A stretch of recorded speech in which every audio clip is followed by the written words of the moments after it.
Seja bem-vindo ao nosso canal Lições Fortes da Bíblia. Vamos falar sobre Charles Haddon Spurgeon. Ele não buscava fama, não era político nem celebridade, mas onde quer que pregasse, multidões se reuniam. Aos 19 anos, sem microfone, já enchia auditórios, pregava com ousadia, fé e lágrima nos olhos. Sua voz ecoava como um trovão, não por volume, mas por convicção. Seus sermões eram impressos e lidos ao redor do mundo. Seus escritos alcançaram mais almas do que muitos púlpitos jamais sonharam. Mas por trás da eloquência havia um coração quebrantado, um homem que amava a Cristo acima de tudo, que chorava por almas e vivia de joelhos. Charles Haddon Spurgeon, conhecido como o Príncipe dos Pregadores. Neste vídeo, você vai conhecer a jornada real por trás do nome. Fique aqui e descubra como Deus usou um jovem simples para impactar gerações. A história de Charles Spurgeon começa muito antes do seu nascimento. Séculos antes, sua família precisou fugir por causa da fé. Nos Países Baixos, o reinado de terror promovido por Filipe II, rei da Espanha, mergulhou a Europa em sangue. Em 1567, ele criou o temido Concílio de Sangue, um tribunal cruel que caçava protestantes. Milhares foram queimados vivos, outros enterrados sem piedade. Filipe II se gabava de ter enviado ao carrasco pelo menos 18 mil hereges. Foi nessa época que a família de Spurgeon escapou e buscou refúgio na Inglaterra. Levavam quase nada, apenas a fé. E foi essa fé que sobreviveu por gerações, passando por bisavós, avós e, finalmente, chegando a um menino chamado Charles. Criado em um lar profundamente cristão, ele cresceu cercado pela palavra, livros dos puritanos e o exemplo de homens que haviam sofrido por amor ao Evangelho. A chama que ardia em sua linhagem estava prestes a se acender com ainda mais força. Mesmo criado em um lar cristão, Charles Spurgeon carregava um peso na alma. Ainda não conhecia a paz da salvação. Aos 15 anos, era consumido por um sentimento profundo de culpa e distância de Deus. Tentava ser bom, mas sabia que não era salvo. Em janeiro de 1850, durante uma forte nevasca, entrou por acaso em uma pequena capela metodista para se abrigar. O pregador oficial não chegou. Um sapateiro humilde subiu ao púlpito. Com simplicidade, ele leu Isaías 45:22. Olhai para mim e sede salvos, todos os confins da terra. O homem fixou os olhos no jovem Charles e disse: Moço, você parece miserável. Olhe para Jesus. Aquelas palavras atravessaram o seu coração como uma flecha. Spurgeon olhou e naquele instante nasceu de novo. Mais tarde, ele escreveria: Eu olhei, e olhei até quase perder de vista, mas tudo o que me salvou foi um momento em que eu olhei para ele. Pouco depois de sua conversão, Spurgeon mergulhou com ainda mais sede nas Escrituras. Começou a pregar quase que por acaso. Convidado para falar em uma vila próxima, era tímido, mas quando subiu ao púlpito, algo extraordinário aconteceu. A palavra fluía com clareza, poder e autoridade. Aos 16 anos, já pregava como uma maturidade que impressionava até pastores mais velhos. Aos 17, foi chamado para pastorear uma pequena igreja batista em Waterbeach. uma vila simples no interior da Inglaterra. Lá encontrou um povo sedento por Deus e, em 2 anos na congregação, dobrou de tamanho. Não era só carisma, era unção, verdade e amor pela palavra. Ele não estava apenas começando no ministério. Deus estava levantando um pregador que marcaria gerações. Spurgeon havia pregado apenas 2 anos em Waterbeach, quando recebeu o chamado para Londres. Seu destino era a tradicional New Park Street Chapel, uma igreja histórica, mas em decadência.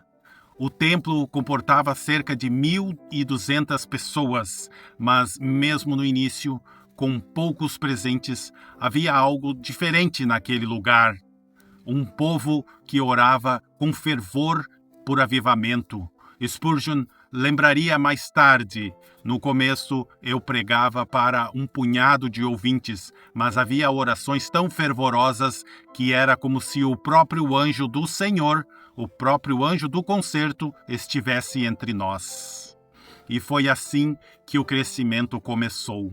As multidões vinham de todos os lugares, e em pouco tempo a capela já não comportava mais ninguém. As ruas ao redor ficavam intransitáveis nos dias de culto. A igreja, então, decidiu reformar o templo. Durante as obras, os cultos foram transferidos para o Exeter Hall, com capacidade para mais de 4.000 pessoas, mas nem ali havia espaço suficiente. Era como tentar conter um rio com as mãos. Quando retornaram para a capela reformada, 3.000 pessoas lotaram o salão. Do lado de fora, outra multidão esperava. Era algo que ninguém conseguia explicar. Foi então que veio a decisão histórica: levar os cultos para o Surrey Music Hall, um dos maiores auditórios de Londres. O culto inaugural foi marcado para o dia 19 de outubro de 1856. Desde cedo, milhares de pessoas começaram a chegar. As 12.000 vagas do auditório foram rapidamente compradas e mais de 10.000 pessoas ficaram do lado de fora. O culto começava com glória, mas no meio da oração de Spurgeon, algo terrível aconteceu. Vozes gritaram: "Fogo! Fogo!" O pânico se espalhou como uma tempestade. Pessoas correram, tropeçaram, se empurraram, roupas, chapéus, sapatos, tudo ficou espalhado no chão. 7 pessoas morreram, 20 ficaram feridas. E Spurgeon, o jovem pregador de apenas 22 anos, ficou devastado, prostrado, chorou.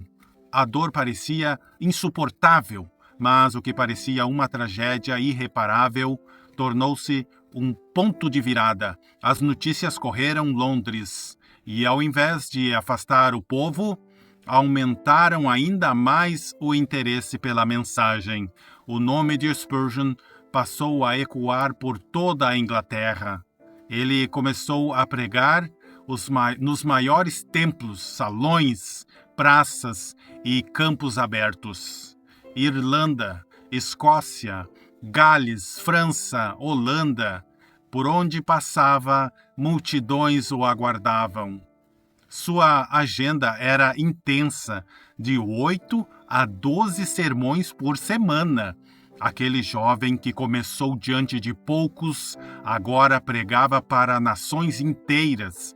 Era o início de um mover que o tempo não conseguiria apagar. A explosão do ministério de Spurgeon exigia mais do que improviso. Era hora de levantar um templo à altura daquilo que Deus estava fazendo. Em 1861, foi inaugurado o Metropolitan Tabernacle, com capacidade para mais de 5.000 pessoas sentadas e espaço para 1.000 em pé. Antes mesmo da construção começar, os membros da igreja se reuniram sobre a terra e ali, com os joelhos no chão, oraram. Senhor, que nenhum acidente aconteça neste local. Que almas sejam salvas aqui para a tua glória. Deus respondeu. Nenhuma tragédia foi registrada durante a obra. O templo tornou-se o centro do avivamento em Londres. Por mais de 30 anos, milhares se reuniram para ouvir a palavra. E mais, a cada trimestre, Spurgeon pedia que os membros dessem lugar aos visitantes e o auditório continuava a lotar. Ali não havia entretenimento, não havia espetáculo, havia apenas um homem com a Bíblia na mão e um povo com o coração aberto. Muitos se perguntavam qual o segredo desse jovem pregador. Não era técnica, nem eloquência, era a oração. Spurgeon costumava dizer: a oração é o motor invisível da igreja. Embaixo do púlpito do tabernáculo havia uma sala onde centenas de intercessores se reuniam enquanto ele pregava. Ele chamava aquele lugar de a caldeira da casa de fogo. Antes de cada culto, passava meia hora a sós com Deus, ajoelhado, clamando por almas. Sua esposa, Susana, testemunhou. Para ele, a oração era tão natural quanto respirar. E sua pregação era assim, cheia da Escritura, saturada de Cristo. Spurgeon não tentava entreter, ele proclamava a verdade com amor e urgência. Seu compromisso com a palavra era inegociável. E era isso que o tornava tão poderoso. Ele conheceu o Deus que pregava. Convicto do poder da oração, Spurgeon reservava o mês de fevereiro todos os anos para promover uma convenção no grande tabernáculo. O objetivo era clamar por um avivamento na obra de Deus. Nessas ocasiões, dedicavam dias inteiros ao jejum e oração. Uma oração que se tornava cada vez mais fervorosa. A presença do Espírito Santo era intensamente sentida nos cultos e os frutos espirituais se multiplicavam. Em sua autobiografia, Spurgeon relata que desde o início de seu ministério em Londres, muitas pessoas gravemente enfermas foram curadas em resposta às suas orações. Spurgeon não era apenas um pregador de púlpito, ele era um servo incansável. Fundou um colégio para pastores, onde centenas foram treinados para pregar com fidelidade e paixão. Criou orfanatos que abrigaram meninos e meninas esquecidos pela sociedade, alimentando corpos, corações e almas. Sustentava viúvas com suas próprias ofertas, distribuía milhares de folhetos evangelísticos por semana.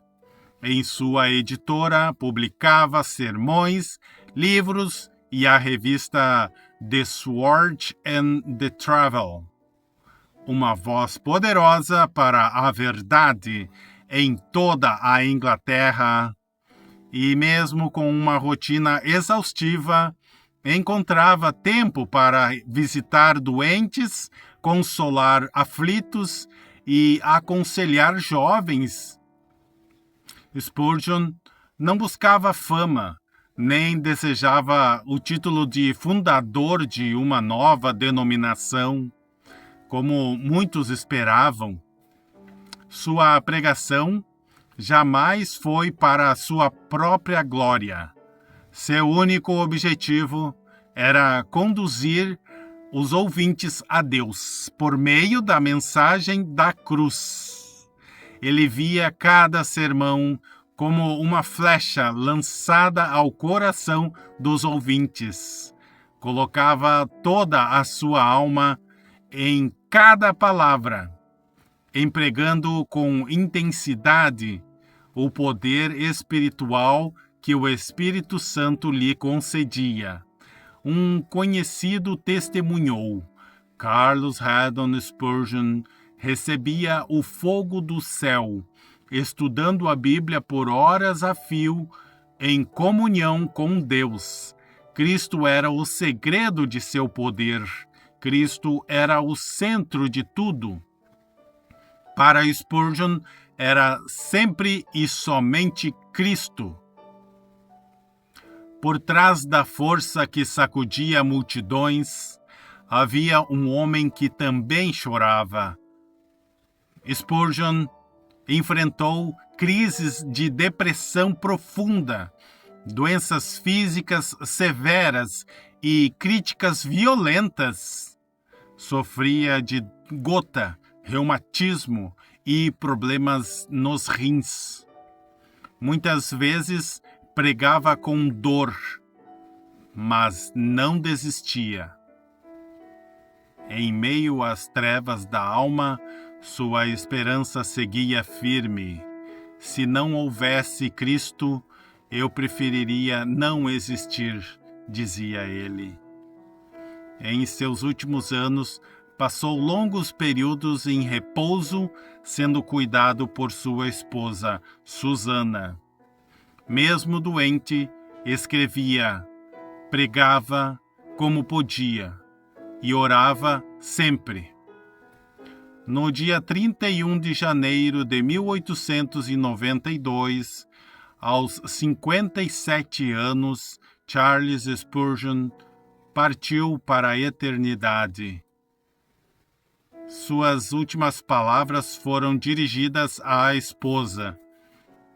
Querida, tive um glorioso encontro com meu Senhor. No funeral, 6.000 pessoas encheram o templo. Em seu caixão, uma Bíblia aberta em Isaías 45, 22. O mesmo versículo que o havia levado a Cristo. Charles Spurgeon morreu em 1892, mas sua voz ainda ecoa. Seus sermões continuam sendo lidos por milhões. Sua paixão pela Bíblia inspira pastores ao redor do mundo. Seu exemplo de fé e humildade permanece vivo em cada linha que escreveu. Ele pregou mais de 3.500 mensagens, fundou orfanatos e escolas, igrejas e colégios, mas o que fez dele um grande foi a grandeza do Deus que ele serviu. Spurgeon não era perfeito, mas era totalmente rendido. O mundo não precisa de mais estrelas, precisa de vozes com a Bíblia na mão e Cristo no centro. Você está disposto a ser essa voz? Aviva-nos, Senhor.